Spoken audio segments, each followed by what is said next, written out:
जय श्री श्याम, हारे के सहारे की जय हो, शीश के दाने की जय हो, लखदातार की जय हो।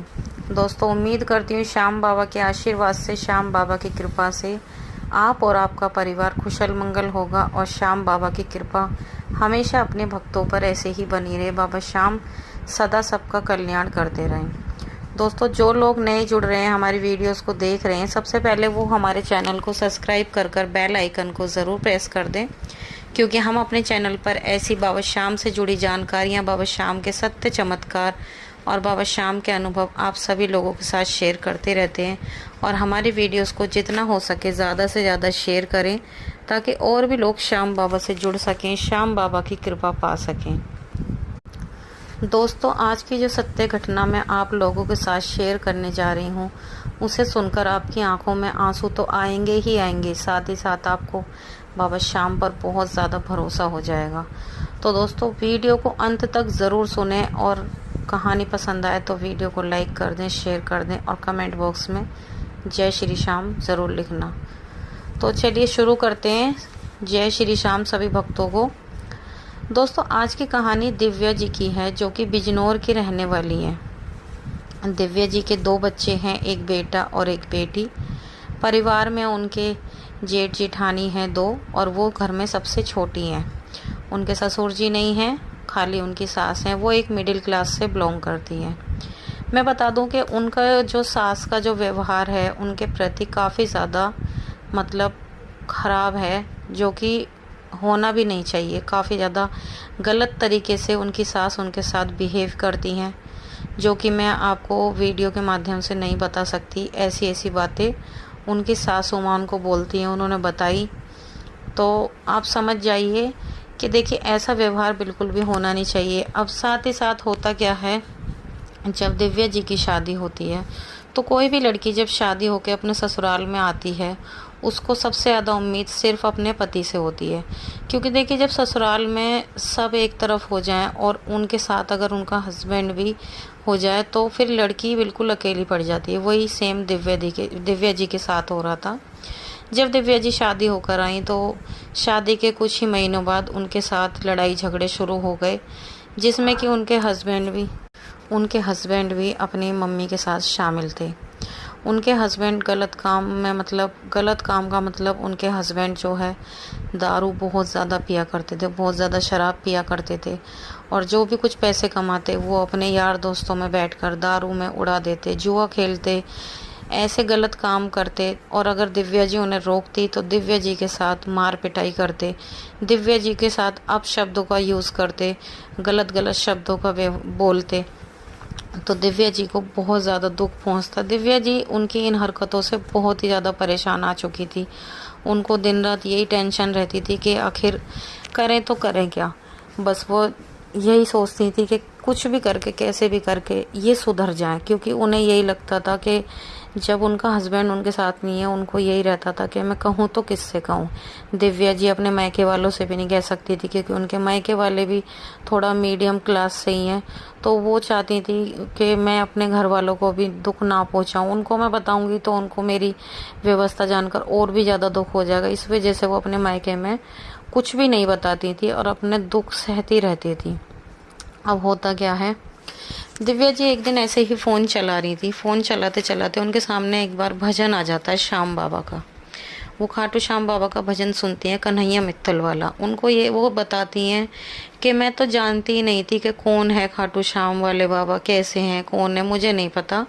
वो अचानक फ़ोन देख रही थी बाबा श्याम का, उनके सामने एक भजन आ गया तो उन्हें भजन काफ़ी अच्छा लगा।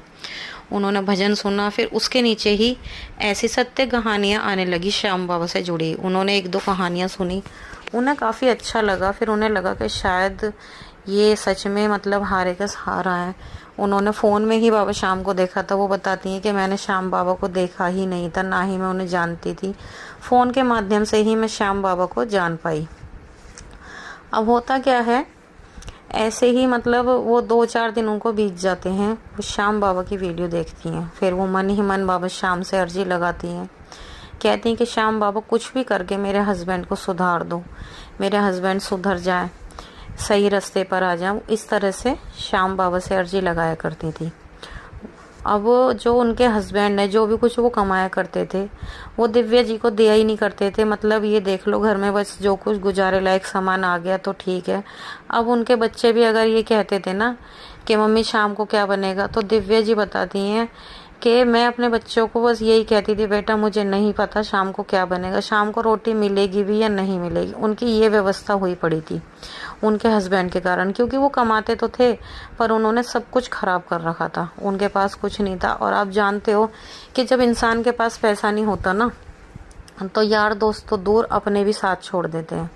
उनके कोई अपने भी उनका साथ नहीं दे, उनकी नंदे वगैरह सब ने उनसे मुंह फेर लिया था, कोई उनसे बात करने को राजी नहीं। अब वो इतने परेशान थी, बहुत ज़्यादा परेशान थी। वो बताती हैं कि बाबा श्याम से जुड़ने से पहले उनकी व्यवस्था इतनी ख़राब थी कि उनको 2 वक्त की रोटी खाने के बारे में भी सोचना पड़ता था। वो अपने बच्चों को भी यही कहती थी कि बेटा पता नहीं शाम की रोटी मिलेगी या नहीं मिलेगी। बस वो इतनी ज़्यादा परेशान थी, ये देख लो। फिर वो श्याम बाबा के भजन सुनने लगी। बाबा श्याम की जब उन्होंने कहानियाँ सुनी तो उन्होंने श्याम बाबा से अर्जी लगाई। फिर होता क्या, उनके पड़ोस में एक श्याम बाबा को बहुत ज़्यादा, उनके पड़ोसन बहुत ज़्यादा मानती हैं। अब वो खाटू श्याम बाबा के दर्शन करके आती हैं और वो आती हैं प्रसाद देने। प्रसाद के साथ वो श्याम बाबा की एक छोटी सी तस्वीर भी लाती हैं और वो कहती हैं कि दिव्या, ये तस्वीर श्याम बाबा की है और ये इस तस्वीर की तू रोज़ पूजा करियो, श्याम बाबा तेरी ज़रूर सुनेंगे। तो जब उन्होंने पहली बार श्याम बाबा को साक्षात, मतलब तस्वीर उनके सामने आई, जब उन्होंने देखा, वो बताती हैं कि श्याम बाबा मेरे घर खुद चल कर आए, क्योंकि उनकी जो पड़ोसन थी उनको पता था कि उनके घर की क्या दुर्दशा थी। तो उनके पड़ोसन श्याम बाबा की फ़ोटो उनके लिए लेकर आई।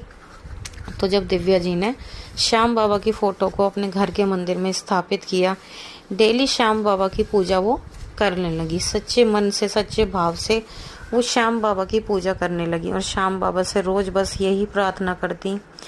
आज दिव्या जी बताती हैं कि जब से मैं श्याम बाबा से जुड़ी हूँ, जब से मैंने श्याम बाबा की पूजा करनी शुरू की है, श्याम बाबा जब से मेरी ज़िंदगी में आए हैं, जब से लेके और अब तक, अब उनके हस्बैंड पूरी तरह सुधर चुके हैं।